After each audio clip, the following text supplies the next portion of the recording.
Hi అండి. Media ఫ్రెటర్నిటీకి hi. ఇక్కడ వచ్చిన ఫ్రెండ్స్ కూడా హాయ్ అండి.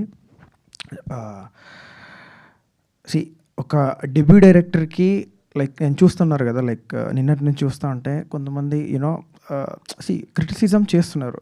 Like it should be constructive అండి. నాలాంటి వాళ్ళకి రాయడం, ప్రొడ్యూసర్ని ఎత్తుక్కోవడం, మళ్ళీ దాన్ని ప్రజెంట్ చేయడం, మళ్ళీ దాన్ని రిలీజ్ చేయడం, సో ఇట్లాంటి పెద్ద పెద్ద టాస్క్స్ ఉంటాయండి. సో వాట్ ఎవర్ మీరు రివ్యూ రైటర్స్ రాసేవాళ్ళు ఒక 10 మందిలో 3 తిడతారు, తప్పలేదు. But it should be constructive criticism అండి. లైక్ మన ప్రొడ్యూసర్ సార్ చెప్పినట్టు, లైక్ నేను ఆల్మోస్ట్ ఏదైతే చెప్పాలంటున్నో sir almost he conveyed. And the best thing is like కొంతమంది నెగటివ్గా రాస్తున్నా కానీ లైక్ థియేటర్స్లో జనాలు మాత్రం they are enjoying like anything. Like బయటికి వచ్చి కూడా they are spreading positive mouth talk అనేది స్ప్రెడ్ అవుతుంది. నాకు యూఎస్ నుండి కొన్ని మెసేజెస్ వచ్చినాయి. లైక్ ఆ ప్లేస్ నాకు గుర్తులేదు, somewhere like Delaware and Regal cinemas అనుకుంటా. అక్కడ షో ఫుల్ అయిపోయింది. లైక్ నిన్న నైట్ మాత్రం ఆక్యుపెన్సీ పెరిగింది. So like I thank every one, all audience అందరికీ చాలా చాలా థ్యాంక్స్. అండ్ ఆల్సో మీరు చూస్తే ఏ సినిమాకైనా కానీ కొంచెం మీరు స్పాన్ ఇస్తే లైక్ ఇట్ విల్ పికప్. మీరు చూస్తూ ఉంటే బ్లాస్ట్ మూవీ కూడా ఇట్ పిక్డప్ స్లోలీ. తర్వాత మీరు చూస్తే లైక్ కొత్త లోక కూడా సేమ్ థింగ్ హ్యాపెండ్.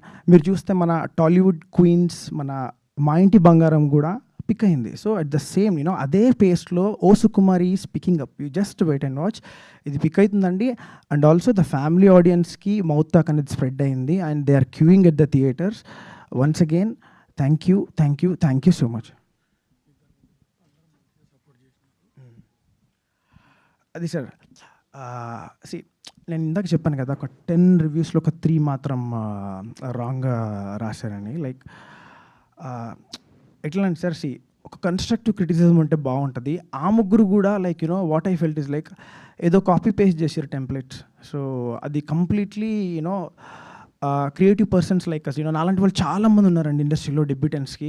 అది ఎంకరేజింగ్గా ఉంటే చాలా బాగుంటుంది. మీరు ఆ ముగ్గురు రివ్యూస్ మీరు పట్టించుకోవద్దండి, మిగతా చూడండి, మీరు థియేటర్కి వెళ్ళండి. డెఫినెట్గా నేను చెప్తున్నా కదా, దెర్ ఇస్ ఎ బ్లాస్ట్. నవ్వి బయటకు వస్తూ ఉంటారు. So trust me. Thank you so much. Thank you so much Bharat Darshan గారు. డెఫినెట్లీ ఇంకొకటండి, స్మాల్ థింగ్ నేను మిస్ అయినా. సో ఒక కపుల్ ఆఫ్ కొంచెం క్రిటిసిజం, ఆ తర్వాత మిగతా వాళ్ళు మాత్రం చాలా సపోర్ట్ చేశారు. మీరు చేయడం వల్లే జనాలు మాత్రం థియేటర్కి వస్తూ ఉన్నారు. థ్యాంక్ యూ అండి.